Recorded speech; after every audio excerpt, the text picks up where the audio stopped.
नमस्कार दर्शक बंधु समस्त मेष राशि व्यक्ति विशेष माने एही 13 मास मध्य जदि निजको न बदलाइबे एवं जो कार्य गुड़िक कहवाई जाउछि ताहा जदि न करिवे तेबे आपण दुखी रहिबे, पीड़ा पाइबे एवं लुचि लुचि कांदिबाकु मध्य पड़िपारे। देखंतु आपणक राशि रे बा आपणक कुंडली रे जो 9टी ग्रह अछंती सेमाने आपणकर पूर्व कर्म, वर्तमान कर्म एवं भविष्यत रे कोन करिवे ताहार कारक अटंती एवं एही सब कर्मर निर्धारण ग्रहंकर गोचर एवं प्रभाव अनुसार होइथाए। सेथिपाई कुहा जाए जे जीवन को बालांस करिबा पई किंबा जीवन को सठिक मार्ग रे आगो को नेबा को हेले ग्रह कोन कहउचंती सेही अनुसार आगो को बढ़ंतु एवं एही 13 मास जदि आपण ग्रहंक अनुसार कार्य न करंती तेबे समस्या रे निश्चित भाव रे पड़िबे। कारण मेष राशि रे क्रूर ग्रहंकर स्थिति मजबूत हेबा पई जाउछि जहाँ आपण को समस्या निश्चित भाव रे प्रदान करिवे।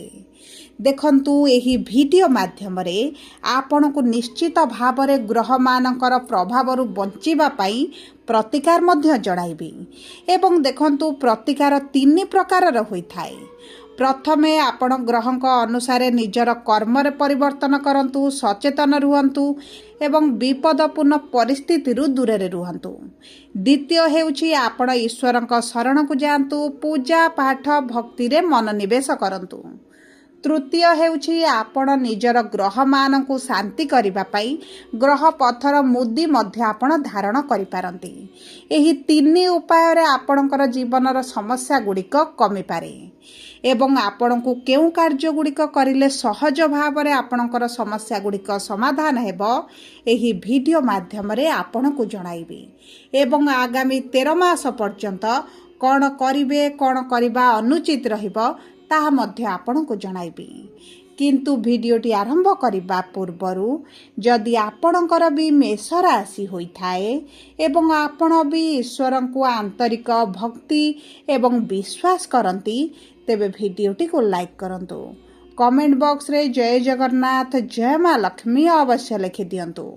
ता सहित आम सह जोगाजोग करिबा पई वीडियोर मध्य भाग रे एक व्हाट्सएप नंबर टी दिया जाइछि जो नंबर साहाय्य आपण आम सह जोगाजोग करी निजर नूतन कुंडली प्रस्तुत करि परिबे, कुंडली विश्लेषण कराई परिबे किंबा आपणकर चाकरी, विवाह, व्यवसाय, प्रेम संपर्क, शिक्षा, स्वास्थ्य को नहीं किछि समस्या रहिछि ताहार सहजरे एवं स्वल्प मूल्य रे समाधान करि परिबे। सेतिपई आपण आम सह वीडियोर शेष पर्यंत जोड़ी होई रुहंतु एवं व्हाट्सएप नंबर माध्यम रे आम सह जोगाजोग करी खूब कम मूल्य रे आपणक समस्यार समाधान करंतु। एबे आसंतु जानिबा आगामी 13 मास आपणक पई केमिति रहिबो, केउ कार्य गुड़िक करिवे एवं केउ कार्य गुड़िक करिवे नाही। देखंतु शनि आपणक राशिर द्वादश भाव रे आगामी 13 मास पर्यंत रहिबे एवं शनिक 7.5 आपणकर 2025 रु आरंभ होई जाइछि एवं शनिकर प्रभाव आपणक जीवन रे निश्चित भाव रे किछि कांश रे पड़िबा आरंभ होई जाइछि। द्वादश भाव हेउछि पूर्व कर्म एवं वर्तमान आपण जे कर्म करूछंती ताहार भाव एवं शनि जेतेबेले द्वादश भाव रे रुहंती माने आपण को आपणक कर्म रु अलगा कराइबे। आपण जदि चाकरी करिसंती, व्यवसाय करिसंती एमिति परिस्थिति सृष्टि करिवे जो कारण रु आपण सेठारु अलगा हबा पई मध्य चिंता करि पारंती।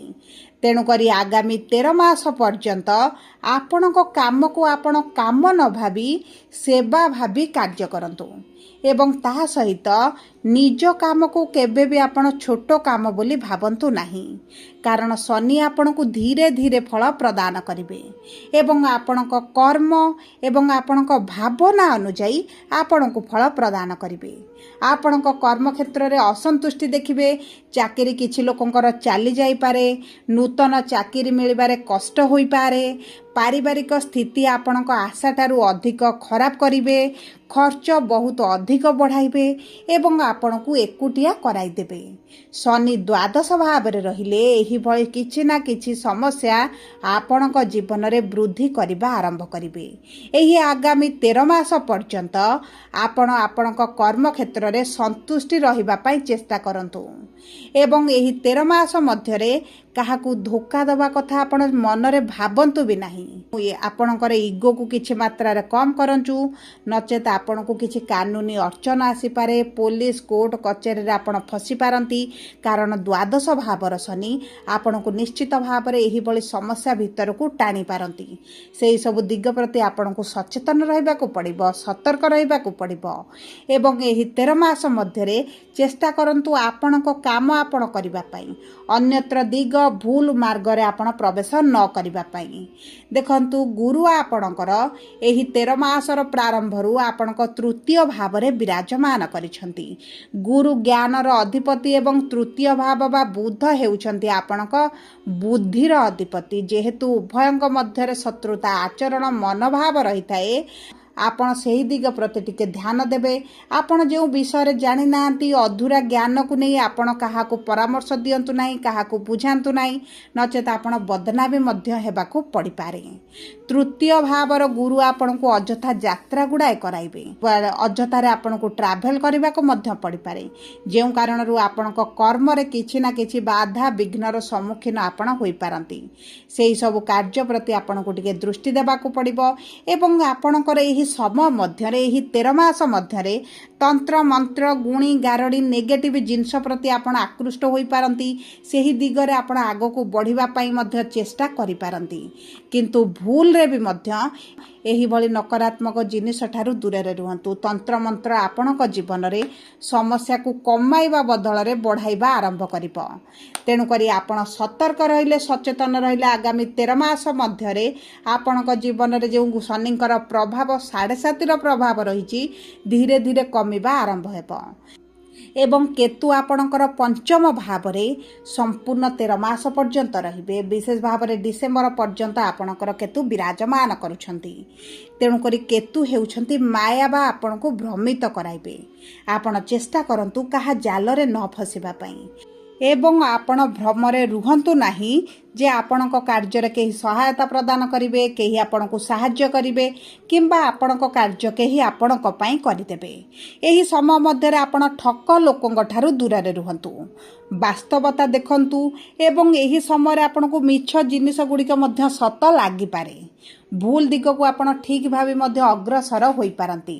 ସେଥିପ୍ରତି ଆପଣଙ୍କୁ ଧ୍ୟାନ ଦେବାକୁ ପଡ଼ିବ ଏବଂ ସବୁଠାରୁ ବଡ଼ କଥା ହେଉଛି ଏହି 13 ମାସ ମଧ୍ୟରେ ଆପଣଙ୍କ ସନ୍ତାନମାନଙ୍କର ସବୁ କଥାକୁ ଆପଣ ମାନନ୍ତୁ ନାହିଁ, ଇମୋସନାଲ ହୋଇ କୌଣସି ନିଷ୍ପତ୍ତି ନିଅନ୍ତୁ ନାହିଁ, ନଚେତ କେତୁ ଆପଣଙ୍କୁ ଭ୍ରମିତ କରି ଆପଣଙ୍କୁ ସମସ୍ୟାରେ ପକାଇବା ସହିତ ଆପଣଙ୍କ ସନ୍ତାନକୁ ମଧ୍ୟ ସମସ୍ୟାରେ ପକାଇ ପାରନ୍ତି। ଏହି ସମୟ ମଧ୍ୟରେ ଆପଣଙ୍କର କିଛି ନୂତନ ସମ୍ପର୍କ ମଧ୍ୟ ଗଢ଼ି ଉଠିପାରେ। ସେ ଦିଗ ପ୍ରତି ଆପଣଙ୍କୁ ଦୃଷ୍ଟି ଦେବାକୁ ପଡ଼ିବ। ଯଦି ଆପଣ ପୂର୍ବରୁ ପ୍ରେମ ସମ୍ପର୍କରେ ଅଛନ୍ତି, ତେବେ ଏହି 13 ମାସ ମଧ୍ୟରେ ଆପଣ ଉଚ୍ଚ ନିଚ ଭଳି ପରିସ୍ଥିତି ଦେଖିପାରନ୍ତି ଏବଂ ଆପଣଙ୍କ ପ୍ରେମ ସମ୍ପର୍କ ପାଇଁ ଆପଣଙ୍କ କର୍ମକ୍ଷେତ୍ରକୁ ପ୍ରଭାବିତ କରନ୍ତୁ ନାହିଁ, ନଚେତ ଆପଣଙ୍କ ପାଖରେ କର୍ମ ରହିବ ନାହିଁ କିମ୍ବା ପ୍ରେମ ସମ୍ପର୍କ ମଧ୍ୟ ରହିବ ନାହିଁ। ସେହି ଦିଗ ପ୍ରତି ଆପଣଙ୍କୁ ଦୃଷ୍ଟି ଦେବାକୁ ପଡ଼ିବ ଏବଂ ତା ସହିତ ଆପଣ ଏହି ସମୟ ମଧ୍ୟରେ କାହାର ଭୁଲ ଠିକ୍ ଜଜମେଣ୍ଟ ନ କରି ନିଜ କାର୍ଯ୍ୟ କରିଚାଲନ୍ତୁ, ନଚେତ ଆପଣଙ୍କର ଶତ୍ରୁ ବୃଦ୍ଧି ଘଟିବାର ମଧ୍ୟ ସମ୍ଭାବନା ଦେଖାଯାଉଛି। ତା ସହିତ ଦେଖନ୍ତୁ, ରାହୁ ଆପଣଙ୍କର ଏକାଦଶ ଭାବରେ ଆୟର ଭାବରେ ବିରାଜମାନ କରିଛନ୍ତି ଏବଂ ଆଗାମୀ 13 ମାସ ପର୍ଯ୍ୟନ୍ତ ମଧ୍ୟ ସେହି ଗୃହରେ ବିରାଜମାନ କରିବେ। ମାନେ ଆପଣଙ୍କ ମନ ଭିତରେ କମ୍ ସମୟରେ ଅଧିକ ପଇସା ରୋଜଗାର କରିବାର ଚିନ୍ତାଧାରା ମଧ୍ୟ ଆସିପାରେ।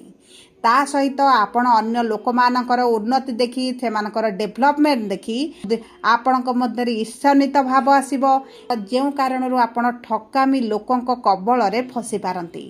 ସେ ଦିଗ ପ୍ରତି ଆପଣଙ୍କୁ ଧ୍ୟାନ ବିଶେଷ ଭାବରେ ଦେବାକୁ ପଡ଼ିବ ଏବଂ ଆପଣ ଏହି ସମୟ ମଧ୍ୟରେ पार्टनरशिप रे कौनसी कार्य करंतु नाही। आपण को पार्टनरशिप रे धोखा मिलिबो, लॉस मिलिबो, अर्थ हानि हेबो एवं बहुत गुड़िए अर्थ आपणकर अजथारे बहिजिबो। आपणकर इनकम को आपण एही समय मध्यरे लुचाई रखंतु, नचेत आपणकर इमोशनली ब्लैकमेल करी आपणकर संपर्क बढ़ाई आपणक सहित अधिक रिलेशन रखी आपणक ठारू धन लुटी मध्य नहीं पारंती। सेही दिग प्रति आपण को दृष्टि देबाक पड़िबो। एवं गोटे जिनिस मन रखंतु, किछिटा लोभरे आपण जदि चाकरी परिवर्तन करूचंती ताहा मध्ये आपणक पई किछि कांसरे भूल निष्पत्ति होई पारे। बुझी विचारी जदि आपण निष्पत्ति नियंती तेबे आपणक पई अत्यंत शुभदायक रहइबो। सबु पर देखंतु एही 13 मास पर्यंत आपणक समस्या गुड़िकर समाधान हेउची प्रत्येक दिन शिव चालीसा पाठ करंतु एवं दुर्गा चालीसा पाठ करंतु। आपणकर अधिकांश समस्या दूर हेबो। जदि आपणकर अत्यधिक समस्या बढ़ी जाइची प्रति शनिवार दिन गरीब लोक माननकु आपण किछि खाद्य दान करंतु किंबा कला रंगर जिनिस किछिटा दान करंतु। शनि मंदिर रे सोरिष तेलर दीप प्रज्वलित करंतु। अस्वस्थ वृक्ष मूल रे सूर्य उदय पूर्वरु प्रातः समय प्रतिदिन जल अर्पण करंतु। आपणक पई अत्यंत शुभदायक रहिबो। जदि आपणकर मेष राशि होइथाय वीडियोटी किभଳି लागिला कमेंट बॉक्स रे लिखि जणांतु। जदि आपणक प्रियजनकर मेष राशि होइथाय वीडियोटी तांको सहित शेयर